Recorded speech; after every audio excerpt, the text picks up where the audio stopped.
राम जय सिया राम, बोलो श्री राम जय राम। जय सिया राम, बोलो श्री राम जय राम। जय सिया राम, बोलो श्री राम जय राम। जय सिया राम, बोलो श्री राम जय राम। जय सिया राम, बोलो श्री राम जय राम। जय सिया राम, बोलिए श्री सीताराम जी महाराज की जय हो। बोलिए श्री राधा रानी सरकार की जय जयकार हो। बोलिए श्री रामायण महारानी जी की जय जयकार हो। बोलिए श्री वाल्मीकि जी महाराज की जय जयकार हो। बोलिए गोस्वामी तुलसीदास जी महाराज की जय जयकार हो। बोलिए सब संतन की जय जयकार हो। बोलिए सब भक्तन की जय जयकार हो। बोलिए श्री खेरप सरकार की जय जयकार हो।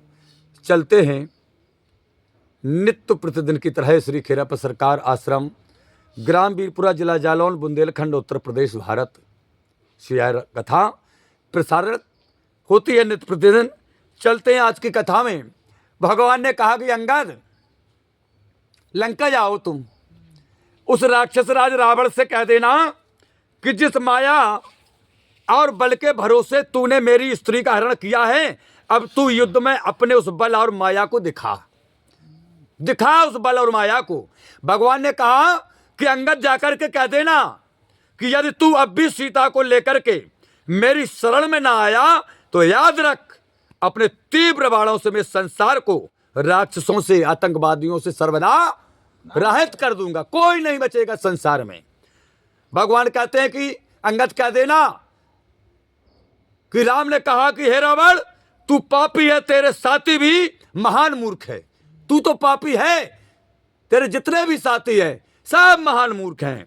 किंतु हे अधर्मी, अब तू अधर्म पूर्वक क्षण मात्र के लिए भी संसार में राज सुख नहीं भोग सकता।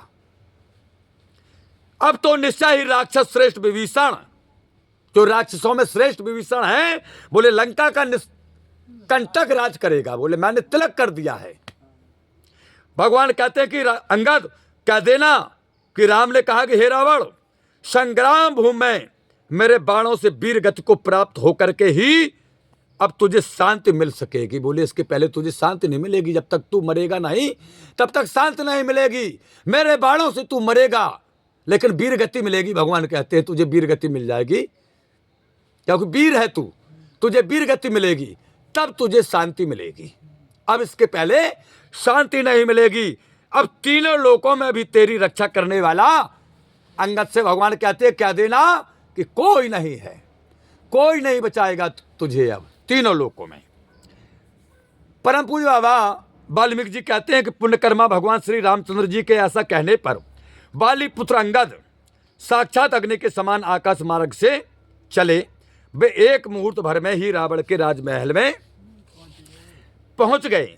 उस समय रावण अपने मंत्रियों साथ सुखपूर्वक बैठा हुआ था। अग्नि के समान देदीप्यमान युवराज अंगद रावण के पास निर्भीकता पूर्वक जा पहुंचे तथा मंत्रियों साथ रावण को स्वयं ही अपना परिचय देते हुए कहने लगे कि हे राक्षस राज रावण, मैं अयोध्या के राजा भगवान श्री रामचंद्र जी का दूत हूं और महाबली बाली का पुत्र अंगद हूं। संभव है तुमने मेरा नाम तो सुना होगा। रावण, तुमने हमारा नाम सुना होगा, तुमने मेरा नाम सुना है? बोले हाँ। बोले तो महारानी कौशल्या के आनंद को बढ़ाने वाले श्री रघुनाथ जी ने तुम्हारे लिए एक संदेशा भेजा है। क्या संदेशा? संदेशा यह है, अंगद कहते हैं कि हे क्रूरकर्मा रावण, अंतापुर से बाहर निकल कर कुछ पुरुषार्थ दिखा। तू लंका में है इसलिए बड़ा बलवान और वीर बनता है। बोले बाहर निकल, मैं मंत्रियों, पुत्रों और तुम्हारे सभी साथियों से तुम्हें मार डालूंगा। मैं अकेले मार डालूंगा। अंगद ने कहा लंका के बाहर निकल तू। हाँ, तुम्हारा विनाश हो जाने से तीनों लोकों में निश्चय ही खुशी छा जाएगी। अंगद कहते हैं। रावण बोले हमारे विनाश से तीनों लोकों में खुशी छा जाएगी? अंगद बोले हाँ। रावण बोला ऐसा क्या है, क्या हमारा विनाश हो जाएगा और तीनों लोकों में खुशी छा जाएगी? अंगद कहते हैं तुम देवता, दानव, यक्ष, गंधर्व नाग और राक्षस सभी को दुखदाई हो बोले।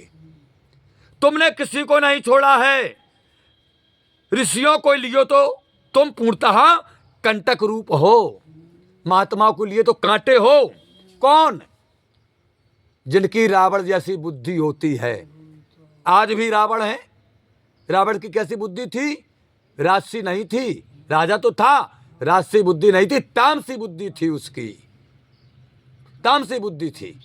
तो तामसी बुद्धि वाले महाराज आज भी देखो संत महात्माओं के लिए कांटा बने हैं बिल्कुल। हाँ, प्रेमानंद जी महाराज ने जरा सी बात कह दी थी कि भैया हमारे देश की जो छोटी छोटी बच्चियां हैं युवा, वो बहुत बिगड़ रही हैं, उन्हें पूरे वस्त्र पहनना चाहिए। तो महाराज इतना बड़ा बवंडर बच गया कि संसार ने देखा है। हाँ, ये कौन लोग हैं? ये तामसी व्रत वाले लोग हैं। अंगद कहते हैं कि ऋषि मुनिये के लिए तो तुम कांटे के समान हो। अब मैं निश्चय इस कंटक को, इस कांटे को जड़ से उखाड़ करके फेंक देंगे। ना रहेगी बांस, ना बजेगी बांसुरी। अतएव यदि तुमने सम्मान पूर्ण रीत से आकर मेरे चरणों में सिर झुकाकर सीता को नहीं लौटाया, अंगद कहता है कि सम्मान पूर्वक सीता को लाओ और तुम अपना सिर मेरे चरणों में झुकाओ। और अगर तुमने ऐसा नहीं किया तो याद रखो तुम्हारा विनाश जरूर हो जाएगा। इस प्रकार तुम्हारे मारे जाने पर लंका का समस्त वैभव विभीषण को प्राप्त हो जाएगा। अब अंगद जी के ऐसे कठोर वचन कहने पर राक्षस राज रावण क्रोध पूर्वक कहने लगा। गुस्सा आ गई रावण को भैया। कहने लगा, हाँ, कहने लगा, हे मंत्रियों, इस मूर्ख को पकड़ लो, पकड़ लो और बांध लो। रावण की आज्ञा पाते ही 4 भयंकर राक्षस महाराज जो अग्नि के समान तेजस्वी थे, युवराज अंगद को पकड़ लिया। 4 राक्षसों ने। यद्यपि वाली पुत्र अंगद अमित बल से युक्त थे, हाँ, पकड़ नहीं सकते थे, इतना बल था अंगद में, तथापि अपना बल प्रकट करने के हेतु उन्होंने अपने को पकड़वा लिया कि पकड़ लो। अबे बताओ हम तुम्हें कि हम कितने बलशाली हैं। पकड़वा लिया महाराज अपने आप को। हाँ, जैसे हनुमान जी ने अपने आप को पकड़वा लिया था। क्यों? कि उन्हें लंका की गली गली का निरीक्षण करना था। वैसे तो घूम नहीं पाते, भवन भवन का निरीक्षण करना था, सेनाएं देखने थी, यहां से जाकर के सब बताना था, रणनीति बननी थी युद्ध की। इसी प्रकार उन्होंने पकड़वा लिया था अपने आप को और मन में विचार करते थे भलो रहो जो अच्छो रहो। और जब पूछ की रावण ने कही कि पूछ में आग लगा दो, विभीषण की बात मान लो, दूध को मत मारो, हनुमान जी बड़े प्रसन्न भय मन में कि जो जुगाड़ अच्छी रही, पूछ में आग ही लगे हैं जी, सब अटरियां टरियां जे हैं तो सबकी छत्तन से सब देख लें, गली गली देख लें। और जब रावण ने कही कि चौराहे पे खड़े होकर के डिमडिमी पीट करके कह देना कि ये राम का दूत है, तो हनुमान जी ने जासूनी से बोले और प्रसन्न भाई बोले काहे? बोले चौराहे पे कछु खड़े होवे को मौका मिले तो चारों तरफ देख ले कौन छिड़िया कितना वहां निकली है। आज यही हाल अंगद का भी है, अपने आप को पकड़वा लिया। फिर क्या हुआ महाराज? फिर वे उन 4 राक्षसों को अपनी भुजाओं में दबाए हुए पक्षी की तरह उछलकर पर्वत के समान ऊंचे एक भवन की छत पर बैठ गए। 4 राक्षसों को, हाँ, कबूतर तोता की तरह, चिड़ैया की तरह पकड़ा और एक लगाई युवराज अंगद ने छलांग। सो एक सट खंडा टरिया दिखानी उन्हें, सट बंदरा है में तो सट बाबा बैठ गए।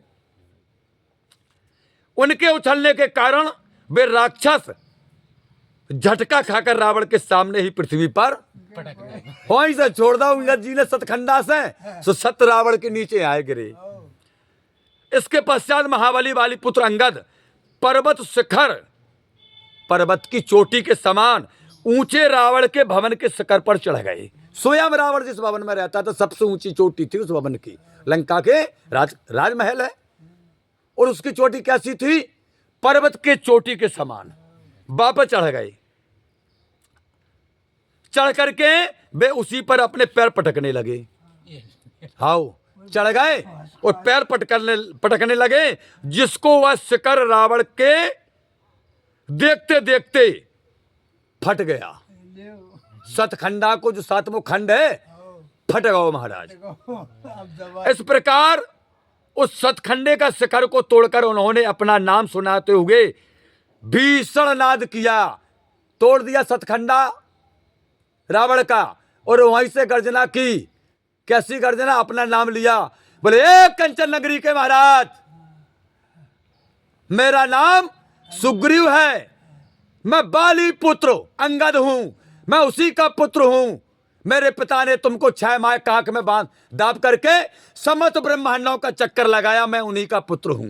पूरी लंका ने सुनी, भैया सतखंडा से बोल रहा हूं, सतखंडा से। माइक नहीं आती बाबे। और वहां से उड़ करके आकाश मार्ग द्वारा सब वानरों के बीच में बैठे हुए श्री रामचंद्र जी के पास आ गए। वहीं सतखंडा से आवाज लगाई, परिचय दो, उछट छलांग लगाई, जो जहां भगवान अति सट्ट आ गए, वानरों के बीच आ गए महाराज, श्री रामचंद्र जी के पास आ गए। इससे सब राक्षसों को बड़ी व्यथा हुई महाराज, और सभी बानर अत्यंत आनंदित हुए। अब सब बानर बड़े खुश भये। भवन के टूट जाने से रावण को बड़ा क्रोध हुआ। अब हमारा सतकंडा फोड़ दो, गुस्सा आ गई रावण को, तथा वह अपने विनाश का समय निकट जानकर निश्वास छोड़ने लगा। समझ गया रावण, कौन ही रूप है ना। अभी नहीं, रावण समझ गया कि अब हमारा विनाश है। उसकी श्वास अटकने लगी महाराज, निश्वास हो गया। किंतु शत्रुवध की आकांक्षा रखने वाले भगवान श्री रामचंद्र जी अत्यंत प्रसन्न होकर के असंख्य बलवान वानरों के साथ युद्ध के लिए अब तैयार हो गए। इस वाल्मीकि रामायण में विभीषण ने नहीं बताया है हनुमान जी को कि तुम अशोक वाटिका में जाओ, सीता वहां बैठी हैं। इस वाल्मीकि रामायण में अंगद ने पैर नहीं जमाया, सतखंडा फोड़ा है पैर से, बस वहीं से रावण समझ गया कि अब हमारी मृत्यु निश्चित है। हां, अंगद के पैर पटकने से ही समझ गया। वानरराज सुग्रीव की आज्ञा से पर्वताकार महाबली सुखेन ने अपने वानरों के साथ लंका के द्वारों को घेर लिया महाराज। लग गई सेना, लंका के चारों द्वार घिर गए, तथा वह सब द्वारों को रोक करके चारों ओर अब घूमने लगा।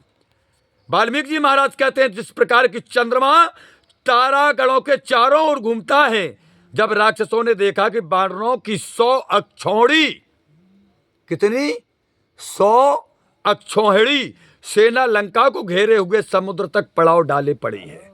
लंका घिरी, पुल भरो, समुद्र को तट घेरो। कितनी सेना? 100 अक्षौहिणी। तो यह देखकर उन्हें बड़ा आश्चर्य हुआ राक्षसों को कि भैया रे भैया, इतनी सेना कहां से आई? वो सेना सतयुग त्रेता दोनों युगों की अजय सेना थी। जितने भी युद्ध हुए, कई युद्ध हुए, देवासुर संग्राम हुए, कई युद्ध हुए राजाओं के, लेकिन ये अजय सेना थी जो भगवान श्री रामचंद्र जी लेकर के लंका पर चढ़ाई की थी। ये अजय सेना थी, इसको किसी ने नहीं जीत पाया इस सेना को। क्या हुआ महाराज? अत्यंत भयभीत हो गए राक्षस। लंका की 4 दीवारी और खाई उस समय वानरों से महाराज पटी हुई थी। इतने बंदरा आते कि लंका की खाई कितनी बड़ी थी, सब पटी हुई थी। भय से कातर राक्षसों ने वानरों से बनी हुई 4 दीवारी देखी तो वह मारे भय के हाहाकार करने लगे, चिल्लाने लगे।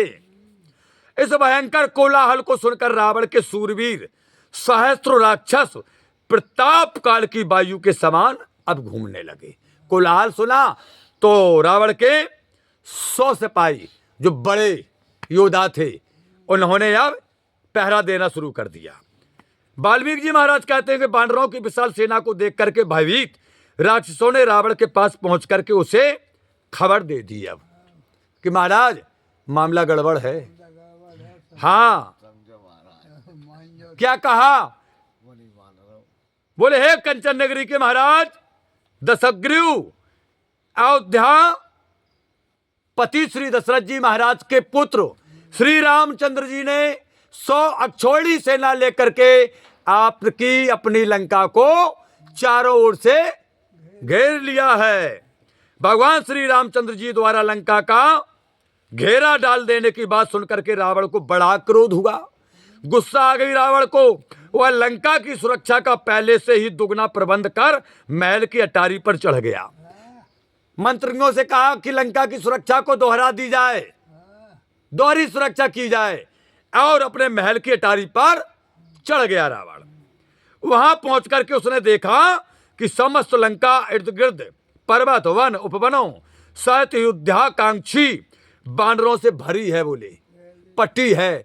जहां देखे जहां बंदरा दिखा रहे, और रावण मन में विचार कर रहा हो कि जोन बंदरा को जहां निगाह डालो तो जय समझ में आ रही कि कवे राम जी को आदेश मिलो लंका पे हम चढ़ाई चढ़े युद्ध के लिए तैयार है। इस प्रकार समस्त लंका को बानरों से घिरी हो देख करके कंचन नगरी का राजा रावण उन बानरों के विनाश का उपाय सोचने लगा। अब रावण मन में विचार करता है कि इन बानरों का विनाश हम कैसे करें, सोचने लगा। तथा फिर कुछ धैर्य धारण करके वह पुनः भगवान श्री रामचंद्र जी और बानरों की ओर ध्यान पूर्वक अब देखने लगा।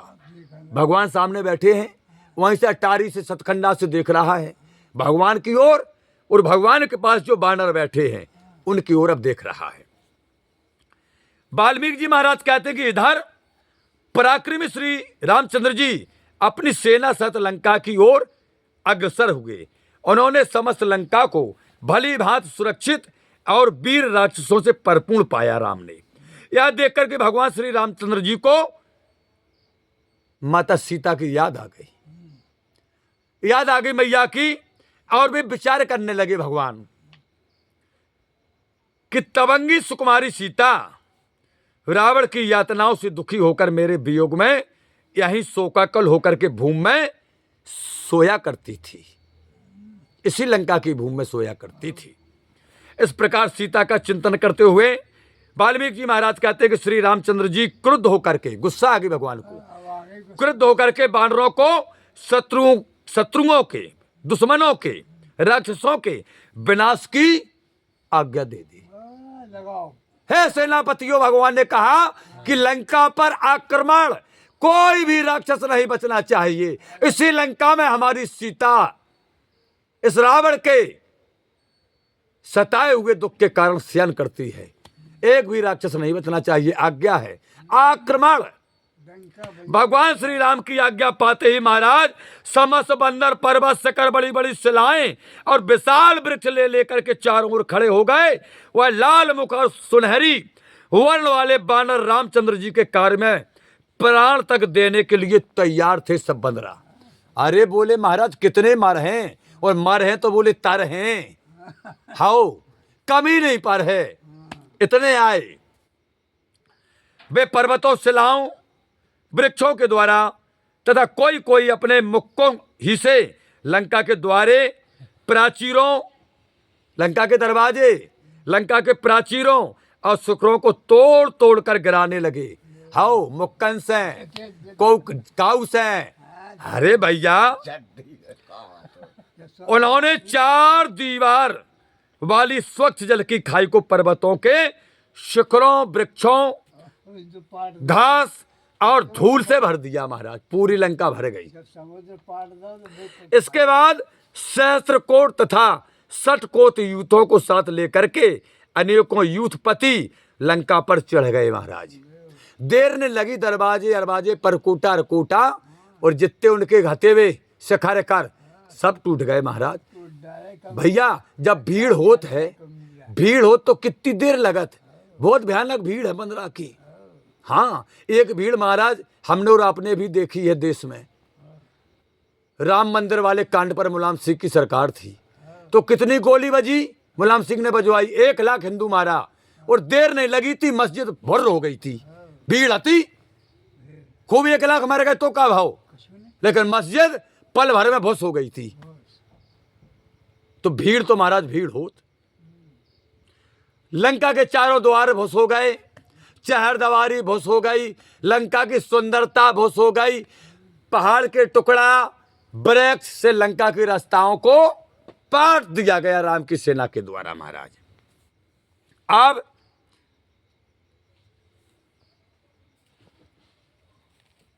सोने के बने द्वारों को तोड़ते हुए उसके कैलाश के समान ऊंचे गोपुरों को भी ढाने लगे। ऊंचे ऊंचे जो शिखर थे उन्हों को ढान लगे। हाथियों के समान विशाल का बानर कूदते फांदते वह गर्जना करते हुए लंका की ओर दौड़ने लगे। बोले आक्रमण, बोले लग गए, दौड़ो। चौतर पीछे लगे, हाँ। लगे। परम पूज वाल्मीकि जी महाराज कहते हैं कि राम लक्ष्मण की जय हो, बानर राज सुग्रीव की जय हो का नाद चहुओर व्याप्त हो गया। बंदरा चिल्ला रहे, राम जी की जय हो, लक्ष्मण जी की जय हो, हनुमान जी की जय हो, सुग्रीव महाराज की जय हो, जामवंत की जय हो। और बोले रावण कक्का का, बोले नाश हो। जय श्री राम। पापी है, दुराचारी है रावण, मेरे मैया का हरण किया है, इसका तो नाश हो ही जाना चाहिए। समस्त वानर गंभीर गर्जता करते हुए आज लंका के परकोटे पर चढ़ गए। वानरों के सेनापति वीरबाहु, सुबाहु, नल और पनस ये लंका के परकोटे पर चढ़ गए और वहां अपना शिविर स्थापित करने लगे। हाँ बोले टेंट लगाओ है परकोटा पे, बोले लगाओ अपने अपने टेंट।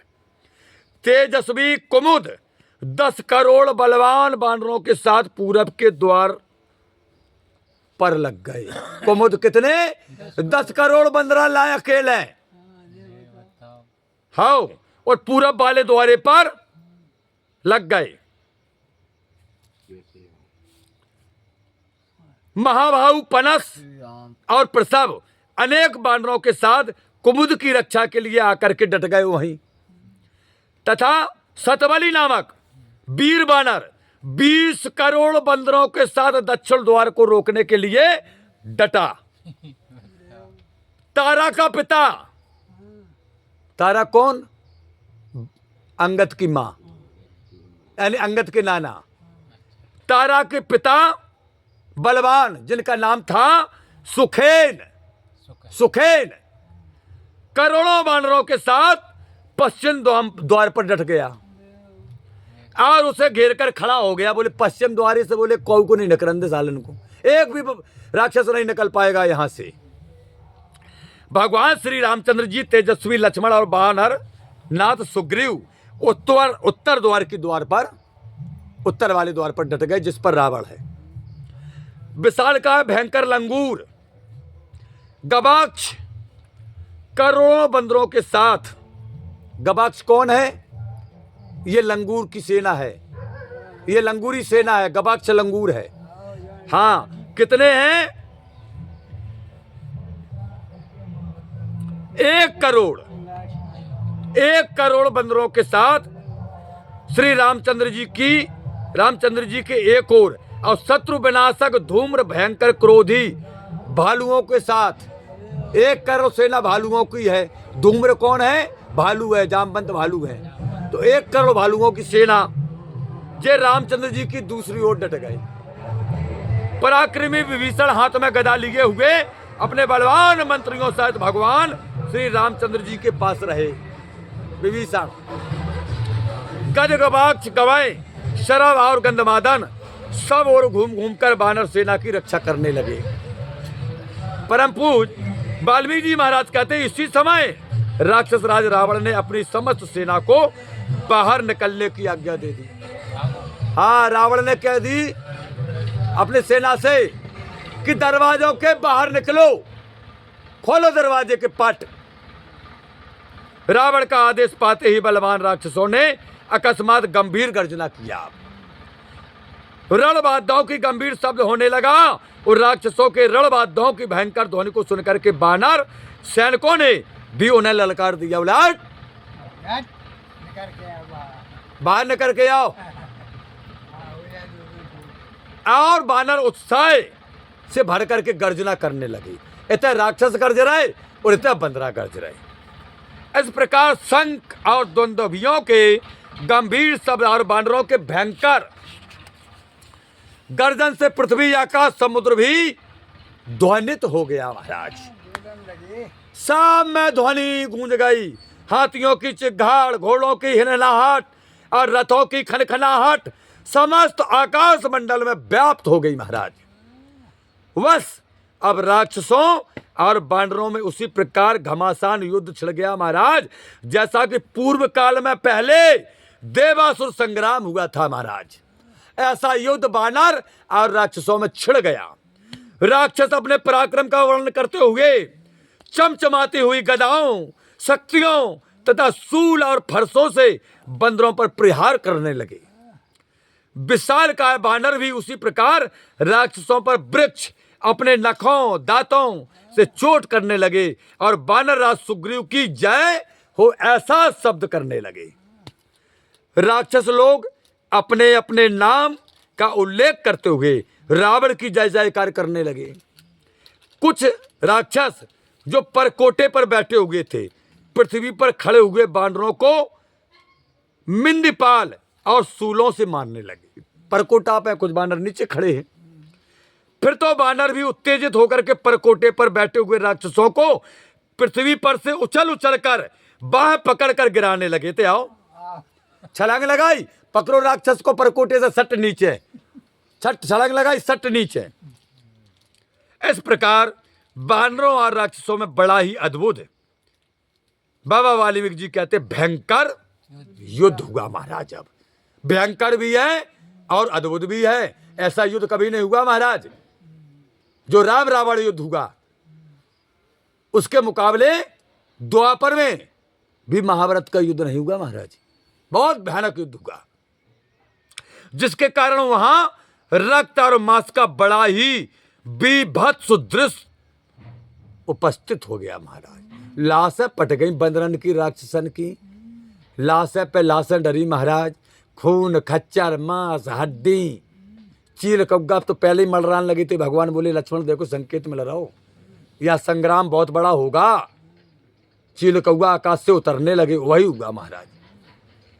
आज लंका की हर गली लाशों से खून से भर गई। युद्ध बहुत भयानक हो रहा है, अद्भुत हो रहा है। लंका में राम रावण युद्ध अद्भुत और भयंकर हो रहा है। आज की कथा का समापन कल 43वां सर्ग होगा, जिसमें राक्षसों और बानरों में जो युद्ध छिड़ा है उसके लिए रावण अब उल्लास पूर्वक घोड़ों के रथों सवारी वाली जो सेना है रावण की उसको आदेशित करेगा। घुड़सवार और रथ और हाथी वाली सेना को आदेश करेगा राम से युद्ध होने के लिए। तो आज की कथा का समापन, हे प्रभु आनंद दाता ज्ञान हमको दीजिए, सिर गुसारे दुर्गुणों से दूर हमको कीजिए, लीजिए हमको शरण में हम सदाचारी बने, ब्रह्मचारी धर्म रक्षक वीरु वृत्तधारी बने। यह कार्य जो मैंने उठाया आप हे के आस से, ऐसी कृपा हो नाथ के जो पूर्ण होवे दास के। दीनानाथ अनाथ का भला मिला संयोग, यदि आप तारो नहीं तो हंसी करेंगे लोग। लखन सिया राम चंद्र शंकर हरिओम। जय जय सिया राम, जय जय हनुमान हरि की जय जयकार हो। श्री सीताराम जी महाराज की जय जयकार हो। श्री राधा रानी सरकार की जय जयकार हो। श्री रामायण महारानी जी की जय जयकार हो। श्री वाल्मीकि जी महाराज की जय जयकार हो। श्री गोस्वामी तुलसीदास जी महाराज की जय जयकार हो। श्री सिद्ध बाबा महाराज की जय जयकार हो। श्री मनसला मैया की जय जयकार हो। श्री यमुना मैया की जय जयकार हो। श्री खेरप सरकार की जय जयकार हो। श्री हनुमान हरि की जय जयकार हो। अपने अपने माता पिता भाई बंधु गुरु भगवान की जय जयकार हो। हरिओम शरणम गच्छामि, हरिओम शरणम गच्छामि, हरिओम शांति शांति शांति। बोलिए गजानन महाराज की जय हो।